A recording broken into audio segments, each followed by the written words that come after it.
आकाश आनंद को हटाते ही अखिलेश यादव क्यों हुए आग बबूला, सपा की क्यों नहीं है फिक्र। जी हाँ दोस्तों, आपने बिल्कुल सही सुना। मैं हूं पराग महेंद्र, आप देख रहे हैं नेशनल चौपाल।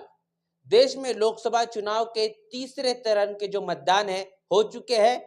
बड़ी खबर बहुजन समाज पार्टी के पाले से आई है। बहन मायावती ने यह कहा है कि बहुजन समाज पार्टी के जो नेशनल कोऑर्डिनेटर आकाश आनंद है, इनको उनके उत्तराधिकारी पद से उन्होंने हटा दिया है। इसके साथ साथ नेशनल कोऑर्डिनेटर का जो पद, बड़ी जिम्मेदारी आकाश आनंद के कांधों पर थी, वो भी अब उनसे छीन ली गई है। और इस पूरे के पूरे मामले पर लगातार लोग अपनी अपनी प्रतिक्रियाएं दे रहे हैं। ऐसे में एक बड़ी प्रतिक्रिया अखिलेश यादव समाजवादी पार्टी के राष्ट्रीय अध्यक्ष के इनके पाले से आई है। वो प्रतिक्रिया को सुनने के बाद निश्चित रूप से आप समझ पाएंगे कि आखिर अखिलेश यादव किस तरीके से बहुजन समाज पार्टी को कटघरे में खड़े करना चाहते हैं। बहन मायावती और आकाश आनंद को लेकर बहुजन समाज पार्टी के बारे में क्या कुछ उन्होंने कहा है, वो तमाम चीजें आपके साथ रूबरू करूंगा। और कैसे अखिलेश यादव ने बताया है कि बहुजन समाज पार्टी ये अब आंतरिक कलह का बड़ा शिकार हो चुकी है। सबसे पहले वो तमाम ट्वीट्स आपके साथ में रूबरू कर दूं, जिससे कारण आप अंदाजा लगा पाएंगे कि अखिलेश यादव किस तरीके से 24 के इलेक्शन को, इंडिया गठबंधन को उत्तर प्रदेश में मंजिल मुकाम तक पहुंचाना चाहते हैं। तो ये ट्वीट आप समझ लीजिए, बसपा ने अपने संगठन में बड़े बदलाव का जो भी कदम उठाया है, वो उनकी पार्टी का आंतरिक विषय है। दरअसल इसके पीछे असली कारण यह है कि बसपा की एक भी सीट आती हुई नहीं दिखाई दे रही, क्योंकि बसपा के अधिकांश परंपरागत समर्थक भी इस बार संविधान और आरक्षण को बचाने के लिए इंडिया गठबंधन को ही वोट दे रहे हैं। और इस बात को बसपा अपने संगठन की विफलता के रूप में ले रही है। और इसीलिए उनका शीर्ष नेतृत्व संगठन में इतना बड़ा फेरबदल कर रहा है, लेकिन बाजी बसपा के हाथ से निकल चुकी है। तो जब से बहन मायावती ने आकाश आनंद को उत्तराधिकारी और नेशनल कोऑर्डिनेटर पद से हटाया है, तब से लगातार प्रतिक्रियाएं देखी जा रही है। अनेकों प्रकार से लोग अपने Twitter handle, social media platform से लिख रहे हैं। और अखिलेश यादव ने बताया है कि कैसे बसपा में एक आंतरिक कलह है, शीर्ष नेतृत्व के किस तरीके से संगठन में जो बात नहीं सुनी जा रही है, जिसके चलते अब उन्होंने एक इतना बड़ा फैसला ले लिया जहां पर उन्होंने अपने उत्तराधिकारी को ही पद मुक्त कर दिया। इसके साथ साथ उन्होंने बताया कि कैसे तमाम वो कारण है जिसके अब उत्तर प्रदेश में बसपा अपनी जो पैठ है वो नहीं पकड़ पा रही। 80 लोकसभा सीट की दावेदारी है। बसपा तीसरे चरण के चुनाव के मतदान होने के बावजूद भी एक भी सीट नहीं जीत रही है, जिसके चलते अब उत्तर प्रदेश की जो जनता है, उत्तर प्रदेश के जो 80 लोकसभा सीट के जो मतदाता है, वो बहुजन समाज पार्टी को नकार कर इंडिया गठबंधन समाजवादी पार्टी को ही अपने गले से लगा रहे हैं। ये बात अखिलेश यादव के माध्यम से की जा रही है। इसके साथ साथ आगे अखिलेश यादव का मानना है कि सच तो यह है कि अब बसपा का प्रभाव क्षेत्र होते हुए भी पिछले 3 चरणों में उनकी एक भी सीट नहीं आ रही है, तो फिर बाकी के 4 चरणों में तो कोई संभावना बचती ही नहीं। ऐसे में हम सभी वोटरों से अपील करते हैं कि आप अपना वोट खराब ना करें और जो बाबा साहब भीमराव अंबेडकर जी के संविधान को बचाने के लिए सामने से लड़ रहे हैं, इंडिया गठबंधन के उन प्रत्याशियों को वोट देकर जिताए और संविधान के संग आरक्षण को भी बचाए। इसीलिए आग्रह है कि संविधान, आरक्षण और अपना मान सम्मान बचाना है तो अपना वोट सपा को दे, या जहां इंडिया गठबंधन का प्रत्याशी हो वहां डालकर संविधान और आरक्षण विरोधी भाजपा को हराए। तो ये तमाम बड़ी अपील अखिलेश यादव इनके पहले से की गई है। इसके कारण आप अंदाजा लगा पाएंगे कि कैसे उन्होंने बहुजन समाज पार्टी पर तीखा प्रहार किया है और उन्होंने बताया है कि बसपा जहां पर अपना प्रभाव रखती है उन क्षेत्रों में भी जीत की आशंका है ना के बराबर है। और तीसरे चरण चुनाव के जो मतदान हो चुके उसके बावजूद भी बसपा के पाले में एक भी सीट नहीं जा रही है। ऐसे में अब देश में और उत्तर प्रदेश में एक ऐसी लहर चल रही है कि संविधान को बचाना है तो इंडिया गठबंधन को ही अब सत्ता में लाना होगा, समाजवादी पार्टी को ही जिताना होगा।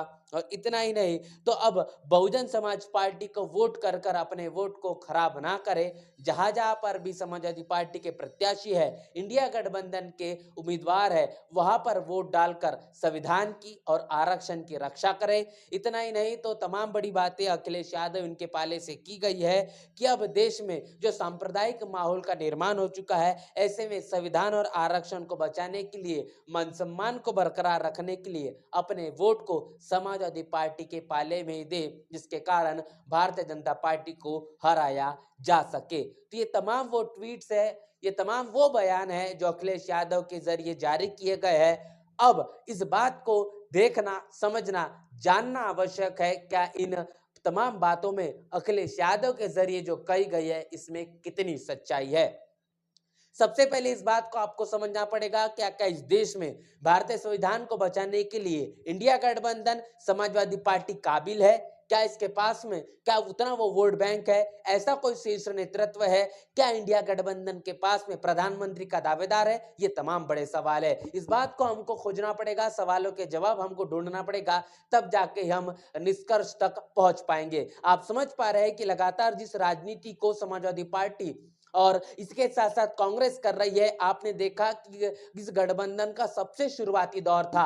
यहाँ पर इस इंडिया गठबंधन ने दलित समाज से प्रतिनिधित्व रखने वाली जो तमाम पार्टियां हैं, मुस्लिम समाज का नेतृत्व करने वाली जो पार्टियां हैं, इनको इंडिया गठबंधन में किसी भी प्रकार का कोई न्योता नहीं दिया गया। शुरुआती दौर से देखा गया कि बहुजन समाज पार्टी को इंडिया गठबंधन की तमाम बैठकों से जो दूरी बनाने कर रखने का काम किया गया, इससे देश की जनता भली भांति अवगत है।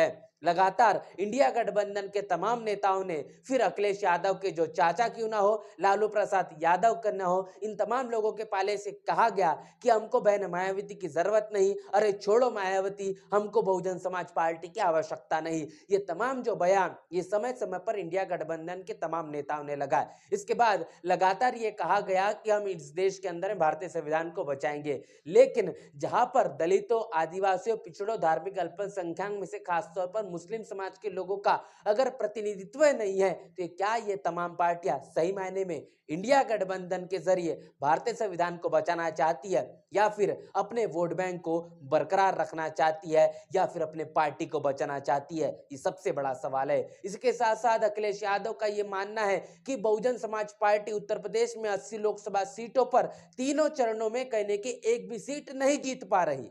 सवाल ये पैदा होता है क्या सही मायने में समाजवादी पार्टी के पाले से अखिलेश यादव ने क्या टिकटों का आवंटन इस मुताबिक किया है जहां पर वो डंके की चोट पर कह सके कि हमने तमाम समाज को प्रतिनिधित्व, भागीदारी देने की बात की है? तो आप देख पाएंगे कि जिस वोटरों के बदौलत अखिलेश यादव ने 2022 का जो विधानसभा का चुनाव जीता, तमाम मुस्लिम समाज का वोटर उनके पाले में एक मुश्त तरीके से खड़ा था। आज उनके साथ में सबसे बड़ी धोखाधड़ी किसने की? आप अगर जवाब पाएंगे, आपको जवाब मिलेगा समाजवादी पार्टी, अखिलेश यादव। बार बार मुस्लिम समाज के वोटरों ने अखिलेश यादव, समाजवादी पार्टी पर विश्वास किया, लेकिन समय समय पर उनके साथ विश्वासघात करने का काम अखिलेश यादव ने किया। और देखा गया विधानसभा का चुनाव हो, फिर मेयर का चुनाव क्यों ना हो, राज्यसभा का चुनाव क्यों ना हो, और अब लोकसभा के चुनाव में टिकटों के आवंटन को लेकर समाजवादी पार्टी पूरी तरीके से निरस्त साबित हुई है। बात करेंगे बहुजन समाज पार्टी की, तो बहुजन समाज पार्टी ने जो टिकटों का आवंटन किया है, जो इतना एक मुश्त रहा है, जिसको लेकर मेन स्ट्रीम की मीडिया में भी सुर्खियां बनी रही, जिसके कारण बहुजन समाज पार्टी ने जो टिकटों के बंटवारा किया है, जो प्रत्याशियों को चुनावी मैदान में उतारा है, इससे इंडिया गठबंधन, समाजवादी पार्टी, कांग्रेस और इसके साथ साथ भारतीय जनता पार्टी के लिए बड़ी मुश्किलें साबित हो चुकी है।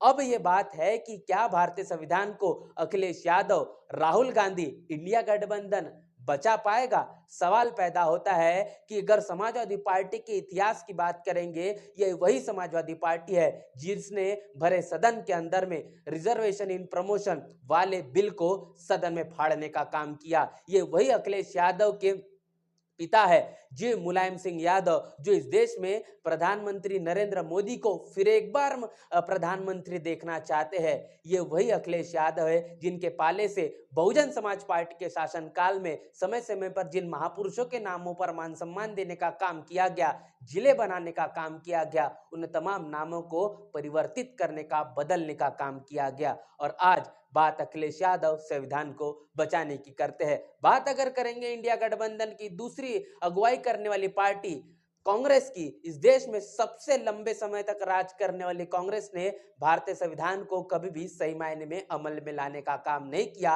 लेकिन आज जब कांग्रेस के पाले से पूरा का पूरा बहुजन समाज का वोट बैंक चिटकता हुआ नजर आ रहा है, तो आज उन्हें दलित, आदिवासी, पिछड़े और धार्मिक अल्पसंख्यक में से खासतौर पर मुस्लिम समाज की जो भावनाएं है या फिर उनके भागीदारी की बात याद आ रही है।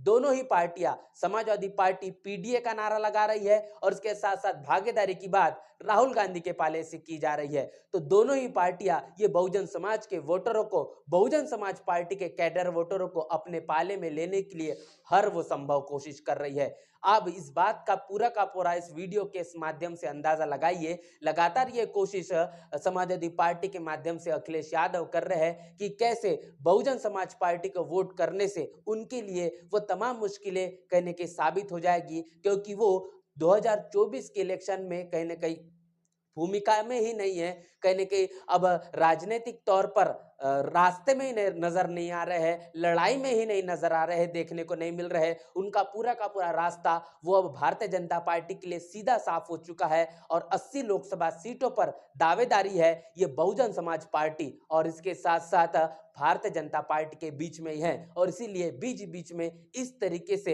एक भी संयुक्त रैली न करते हुए पहले चरण के अंदर में सिर्फ प्रेस कॉन्फ्रेंस से काम चलाने वाले अखिलेश यादव अब बसपा के लिए 0 सीट की बात कर रहे हैं। इस पूरे के पूरे वीडियो को लेकर, अखिलेश यादव के माध्यम से दिए गए इस बयान को लेकर और बहुजन समाज पार्टी के माध्यम से जो एक बड़ा ऐतिहासिक फैसला बहन मायावती ने लिया है, इसको लेकर आपकी क्या राय है, प्रतिक्रिया क्या है, लिखकर हमें कमेंट बॉक्स में जरूर बताएं। बने रहे नेशनल चौपाल के साथ, मिलते नए वीडियो में, तब तक के लिए जय भीम, जय भारत। नेशनल चौपाल लगातार मनुवादी ताकतों के खिलाफ काम कर रहा है और काम करते रहेगा। बहुजन समाज से जुड़े और उसके आंदोलन से जुड़े हर खबरों को आप तक पहुंचाते रहेगा। लेकिन हमारे साधन संसाधन की कमी के कारण हम इस लड़ाई में कमजोर हो रहे हैं। आप तमाम साथियों से हम अनुरोध करते हैं कि नेशनल चौपाल को बचाइए, हमें आर्थिक सहयोग करें और हमें मजबूती प्रदान करें। जय भीम, जय भारत।